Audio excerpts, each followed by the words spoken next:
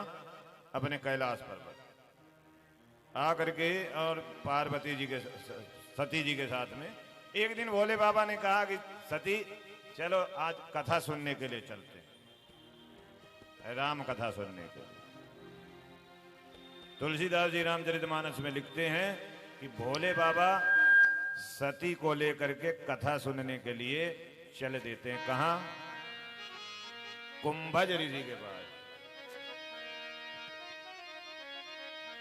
कि एक बार त्रेता युग माही, एक बार त्रेता युग माही, एक बार त्रेता युग माही, एक बार त्रेता युग माही, शंभु गए कुंभज सिपाही, शंभु गए कुंभज सिपाही, शंभु गए कुंभज सिपाही, संघ सती जग जननी भवानी, ओ संग सती जग जननी भवानी, पूजे ऋषि अखिलेश्वर जानी,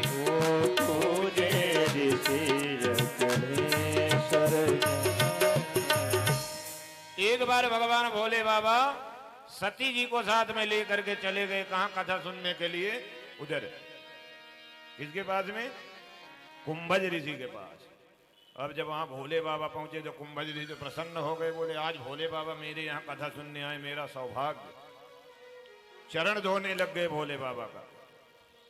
कुंभज ऋषि, अगस्त ऋषि, कुंभज खूब सेवा किए, खूब आरती उतारे भोले बाबा की। भोले बाबा ने कहा ये सब बंद करो, ये कराने के लिए नहीं आया, मैं राम कथा सुनने आया हूं, राम कथा सुना। तब ऋषि जो है कथा सुनाए। राम कथा मुनि बर्ज बखानी, सुनी महेश परम सुख। देखो गए दोनों थे, लेकिन सुना खाली महेश ने। कौन कौन गए थे? सती और भोले बाबा दोनों गए थे, लेकिन सती जी ने नहीं सुना, खाली महेश ने सुना। बहुत लोग ऐसे होते हैं जो कथा में चले तो आते हैं, लेकिन सुन नहीं पाते हैं, सुनते नहीं हैं। सती जी के जैसे खाली कथा में आ जाने से नहीं हो जाता है, कथा में आके सुनना भी पड़ता है। सही बात है कि नहीं? बहुत लोग ऐसे होते हैं जो चले तो आते हैं, जैसे सती जी आ गई शिव जी के साथ, लेकिन सुना नहीं उन्होंने। क्यों? क्योंकि उन्होंने कमियां निकालना चालू कर दिया। जो कथाकार में कमियां निकालने लग जाएं, वो कैसे कथा सुन पाएंगे? इन्होंने कथावाचक पर ही कमी निकालना चालू कर दिया। बोले कैसे कथा सुनाएंगे? ये तो शिव जी को देख करके इतना डरे हुए हैं कि पहले ही शिव जी की पूजा कर रहे हैं कि कुछ गलती वलती हो जाए तो डांटना मत पत्नी के सामने अपने। ये सोच लिया, उल्टा सोच लिया। वो तो भोले बाबा को प्रणाम कर रहे हैं क्योंकि भोले बाबा हैं ये, भोलेनाथ। लेकिन सती जी ने उल्टा समझ लिया उसका। अब भोले बाबा प्रसन्न होकर कथा सुने, सती जी ने नहीं सुना। अपराध, कथा में बैठ करके कथा में ध्यान न रहे तो उससे बड़ा अपराध फिर कुछ हो नहीं सकता। अपराध हो गया इनसे, अपराध का दंड मिलेगा इनको। देखो क्या दंड मिलता है आगे देखना। भोले बाबा कथा सुने और कथा सुन के प्रसन्न हो गए और अगस्त्य जी से बोले कि मांगो कुछ, क्या चाहिए, आपने कथा सुनाई है, मैं प्रसन्न हूं। तो बोले कि भगवान की भक्ति और ज्यादा हो जाए मेरे मन में, यही वरदान आप मुझे दीजिए। भक्ति का वरदान देकर भोले बाबा राम कथा सुन के चल दिए। लेकिन भोले बाबा के मन में ये विचार हो रहा है कि जिनकी कथा सुन करके आया हूं उनका यदि दर्शन हो जाए तो जीवन सफल हो जाए। अब देखो कथा सुना कि नहीं सुना, बहुत लोग सोचते हैं कि हमने कथा सुन लिया, आज फोन आएगा तो फिर बोलेंगे आज कथा सुनने गए थे। तो कथा सुना कि नहीं सुना इसका पहचान आपको बताते हैं। आप जिसकी कथा सुने हो, जैसे राम जी की कथा सुनी हो या कृष्ण की कथा सुनी हो, तो जिसकी कथा सुने उसका दर्शन करने का मन में यदि आपके भाव जग जाए तो समझ लेना आपने सुना है, और नहीं तो यदि भाव नहीं जगा उनके दर्शन का तो समझ लेना फिर सती के जैसे आपका भी हाल है, खाली कथा में। भोले बाबा ने कथा सुनी तो उनके मन में राम जी के दर्शन की उत्कंठा जागृत हो गई कि मिल जाओ राम तरसे रही अखियां, मिल जाओ राम। ये मन में भाव है इनके कि भोले बाबा कह रहे हैं कि राम मिल जाओ, दर्शन के लिए लालायित हो रहा हूं। आपका दर्शन कब होगा? जब ऐसा इन्होंने पुकारा तो ते ही समय, उसी समय लिया था सीता का। तो सीता जी की खोज में राम जी सीता जी को ढूंढ रहे हैं, सीते सीते कह करके। भोले बाबा को दिखाई दिया राम और लक्ष्मण जी का स्वरूप, सीता जी की खोज में भगवान। भोले बाबा ने दूर से ही प्रणाम किया। सती जी ने कहा किसको प्रणाम कर रहे हैं? बोले जिनकी कथा सुन के आए हैं उन्हीं को प्रणाम कर रहे। ये वही है? बोले हाँ। बोले ये वही है? बोले वही भगवान? बोले हाँ वही भगवान है, ये रामचंद्र, वही भगवान नारायण राम के रूप में अपने भाई लक्ष्मण के साथ अपनी पत्नी को खोज रहे हैं। सती जी ने कहा कि राम राम राम। क्या भोले बाबा आप सचमुच में भोले हो? ऐसे भगवान होते हैं? भला पत्नी के लिए ये रोदन कर रहे हैं जंगल में, यहाँ का इनको आप भगवान कहते हो? मैं तो इनको ढंग का इंसान भी नहीं मान रही हूं। ये ढंग के इंसान भी नहीं। पत्नी गुम गई है तो जाके जो है पुलिस केस करना चाहिए, अपने जो है सिपाहियों को बोलना चाहिए और ढूंढवाना चाहिए। जंगल में पेड़ वृक्षों से, नदी तालाब पहाड़ों से, और जंगल में रहने वाले जंगली जानवरों से पूछ रहे हैं कि मेरी पत्नी को देखा। ये ढंग के इंसान भी नहीं ना तुम भगवान कहे। भोले बाबा ने कहा ये लीला कर रहे हैं, अभिनय कर रहे हैं ये, इसलिए ये इस तरह रो रहे हैं। और ये वही भगवान है जिनकी कथा सुन करके आए हैं हम, इसलिए प्रणाम करो तुम भी इनको। सती जी ने कहा आप तो ऐसे जिसको चाहो उसको प्रणाम करते रहो, तो मैं नहीं कर रहे। तो बोले फिर? बोले मैं परीक्षा लूंगी, मैं ऐसे प्रणाम नहीं करूंगी, मैं परीक्षा लूंगी कि ये भगवान है कि नहीं, इसके बाद प्रणाम सिद्ध हो जाएगा तब। बोले बाबा बोले ठीक है, दो ही रास्ता है, या तो जान लो या तो मान लो, कोई कहता है, या तो नहीं मान रहे हो तो फिर जान लो। तो जाओ। परीक्षा लेने के लिए सती जी गई, सीता का रूप धारण रास्ते में बैठ गई, और राम लक्ष्मण जी से रास्ते से आ रहे तो वहीं सीता जी के रूप में सती जी बैठी। लक्ष्मण जी की नजर पहले पड़ गई, लक्ष्मण जी ने देखा, कुछ नहीं बोले। राम जी भी देख रहे हैं। लक्ष्मण जी ने सोचा जिनकी पत्नी का रूप बनाए हैं वही नहीं बोल रहे तो हम काहे को बोले। लक्ष्मण जी भी राम जी को देख के मुस्कुरा, राम जी लक्ष्मण जी को। जब एकदम नजदीक में गए तो राम जी ने सती जी के चरणों में प्रणाम किया। बोले माता जी प्रणाम, आज जंगल में अकेले घूम रही हो, विपिन अकेले फिर कहीं हेतु, अब कहाँ गए वृक्ष केतु? भोले बाबा कहाँ चले गए? अकेले घूम रही हो आप? सीता के रूप में सती को प्रणाम किया जब राम जी ने, तब सती जी घबरा गई। अरे मैंने तो अपराध कर दिया, तो अंतर्यामी है ये, तो सीता के रूप में भी मुझे पहचान गए। तो फिर वहां से चुपचाप सती जो है भोले बाबा की ओर दबे पांव अब भोले बाबा के पास में आए, भोले बाबा खड़े खड़े इंतजार कर रहे थे एक जगह वहीं पेड़ के नीचे। बोले चलो। भोले बाबा ने कहा परीक्षा ले ले। अरे बोले कुछ नहीं, जा रही थी लेकिन समझ में आ गया आप जो कह रहे हैं वही सही होगा। क्या परीक्षा लेना, लौट आई मैं रास्ते से ही, प्रणाम करके लौट आई मैंने, जैसे आप प्रणाम किए तो वैसे ही। भोले बाबा ने कहा जैसे मैं प्रणाम किया तो वैसे तो नहीं किया, नहीं तो मेरे जैसा तो करती तो यहीं से कर दी, तुम तो वहां गई थी प्रणाम करने के लिए। क्या परीक्षा लिया? परीक्षा लेने गई थी। बोले कछु न परीक्षा लीन गोसाई, अकीन प्रणाम तुम्हारी नाई। पर भोले बाबा ने आंख बंद करके देखा है ध्यान लगाकर। सती जो कीन चरित सब जाना, सब जान गए ध्यान दे करके भोले बाबा।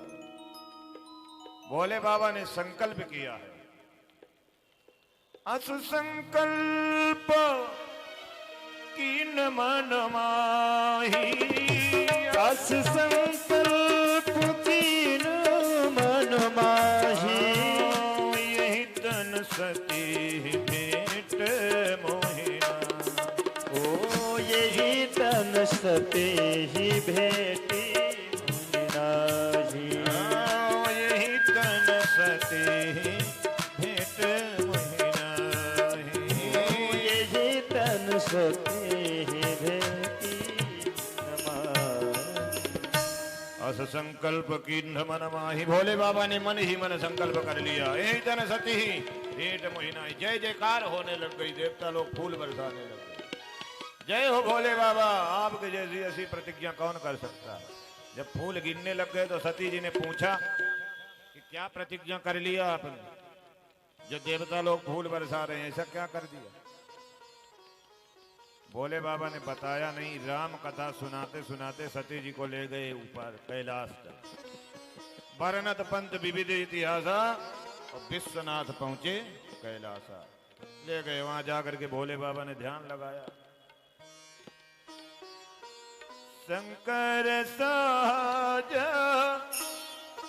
स्वरूप समाया, शंकर सहज स्वरूप सवारा, लागी समाधि अखंड अपारा, लागी समाधि अखंड अपारा, लागी समाधि अखंड अपारा, लागी समाधि अखंड अपारा, ओ लागी समाधि अखंड अपारा,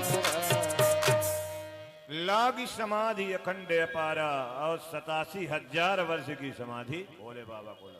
अब सती जी तड़प रही थी। सती जी को पता चल गया भोले बाबा ने मेरा परित्याग कर दिया और समाधि में बैठ गए। सती जी बहुत दुखी हैं, अत्यंत दुखी हैं, बहुत दुखी। भोले बाबा बहुत वर्षों के बाद में उनकी समाधि खुली।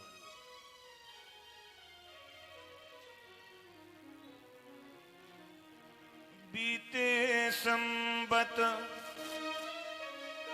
सहस 87 तजी समाधि शंभु अविनाशी। 87,000 वर्ष के बाद भगवान भोले बाबा उठे हैं। राम राम सुमिरने लग गए। सती जी भाग करके गई हैं उनके पास।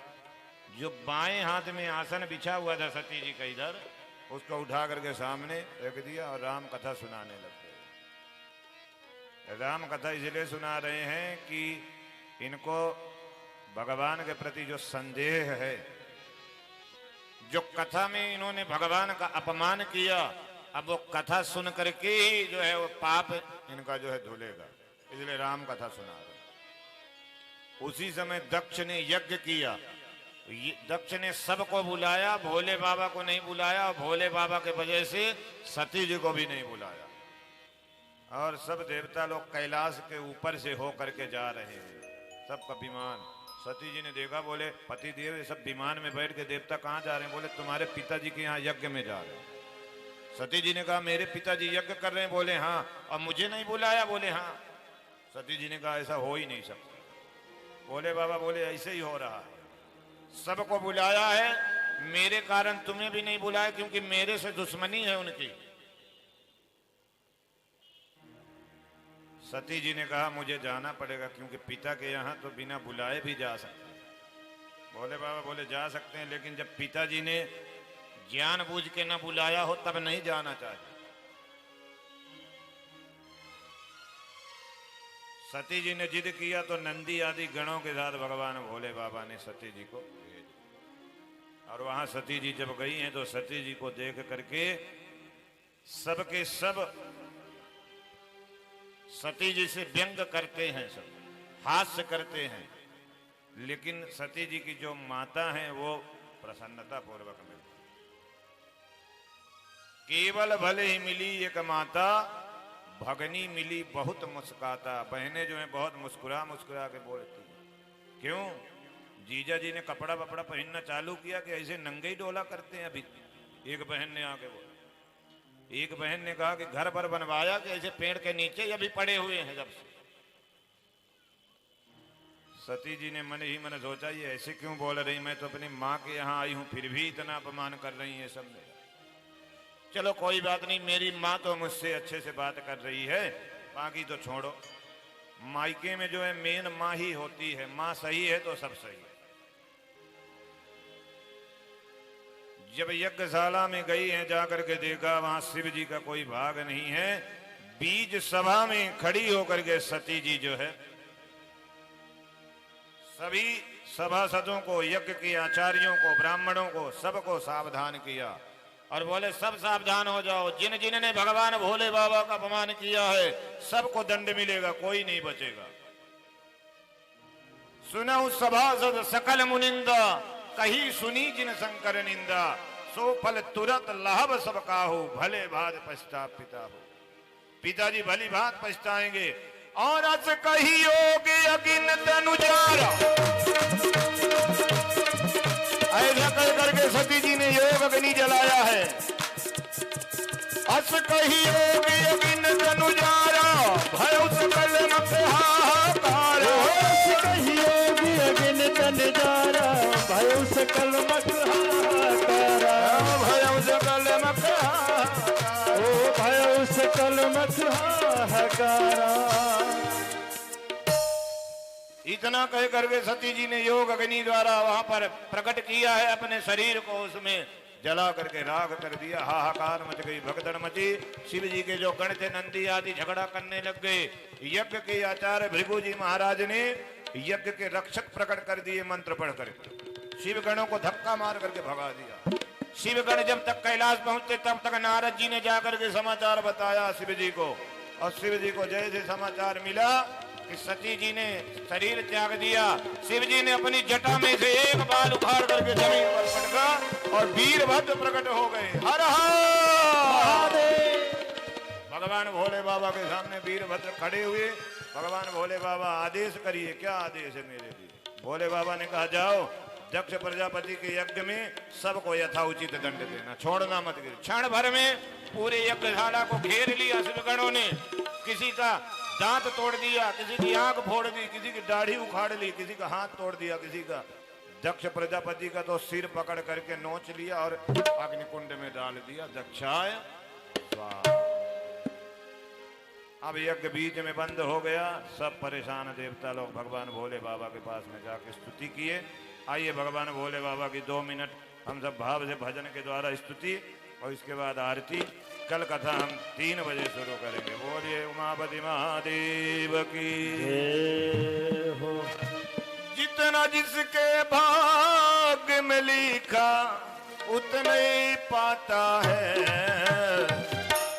मेरे भोले जय हो। मेरे भोले के दरबार में सबका खाता है। मेरे भोले के दरबार में सबका खाता है। मेरे भोले के दरबार में सबका खाता है। मेरे भोले के दरबार में सबका खाता है। ओ जितना जिसके भाग्य में लिखा हो, जितना जिसके भाग्य में लिखा उतने ही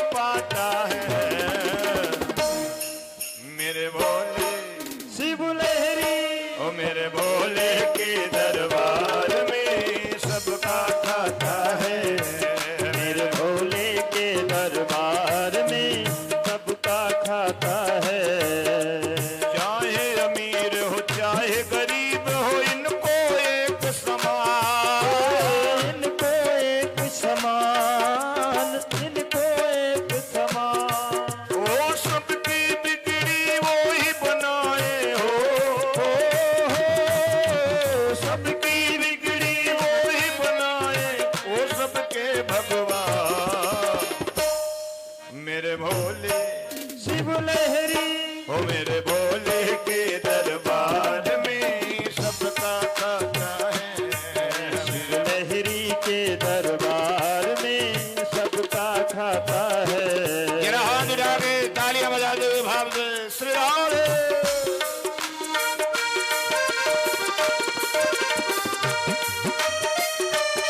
हर हर महादेव।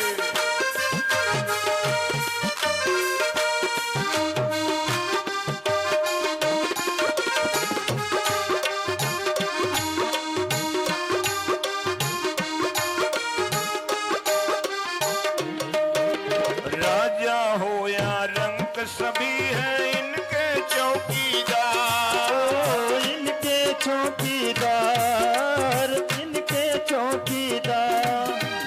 राजा हो या रंक सभी है इनके चौकीदार, इनके चौकीदार, इनके चौकीदार। ओ देवों में वो महादेव है हो, देवों में वो महादेव और भूतों के सरदार मेरे भोले बम लहरी, ओ मेरे भोले के दरबार में सबका खाता है। शिव लहरी के दरबार में सबका खाता है। याद रहे श्री राधे।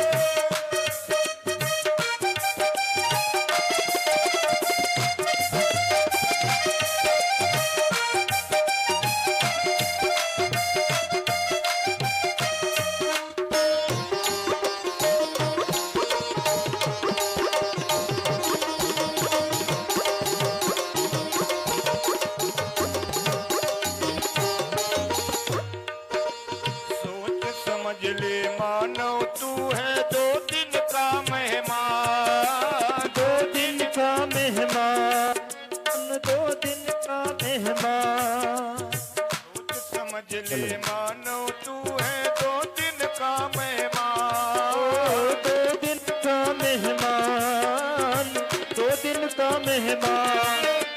कितने आकर चले गए हो, कितने आके चले गए, हर जाने को तैयार मेरे भोले बम लहरी, मेरे भोले के दरबार में सबका खाता है। मेरे लहरी के दरबार में सबका खाता है। जितना जिसके भाग्य में लिखा, जितना जिसके भाग्य में लिखा उतने पाता है। ओ मेरे भोले शिव लहरी, मेरे भोले के दरबार में सबका खाता है। मेरे भोले के दरबार में मेरे भोले के दरबार में सबका खाता है। मेरे भोले के दरबार में सबका खाता है। ओम नमः पार्वती पतये।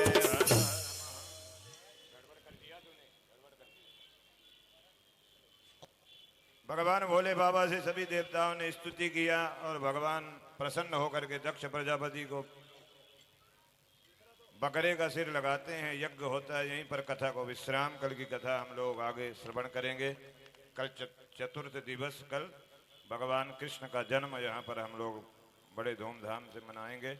आप सभी सज बज करके आए, बढ़िया सज सवर करके, और चॉकलेट वगैरह ले करके आप लोग आए और भाव से मेरे साथ में आप लोग कथा का आनंद। बोलो राधे राधे।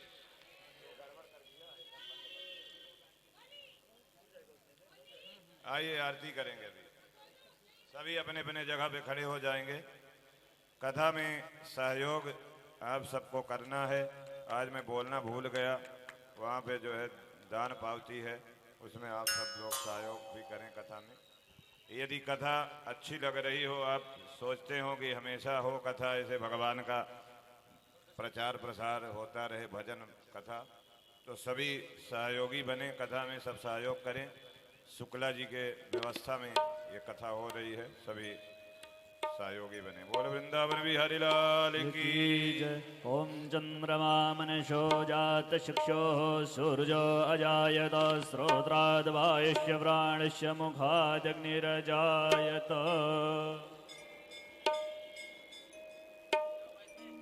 श्री बांके बिहारी तेरी आरती गाऊं, श्री बांके बिहारी तेरी आरती गाऊं। गिरधारी तेरी आरती गाऊं, हे गिरधर तेरी आरती गाऊं। आरती गाऊं प्यारे आपको मनाऊं, हो आरती गाऊं प्यारे आपको मनाऊं।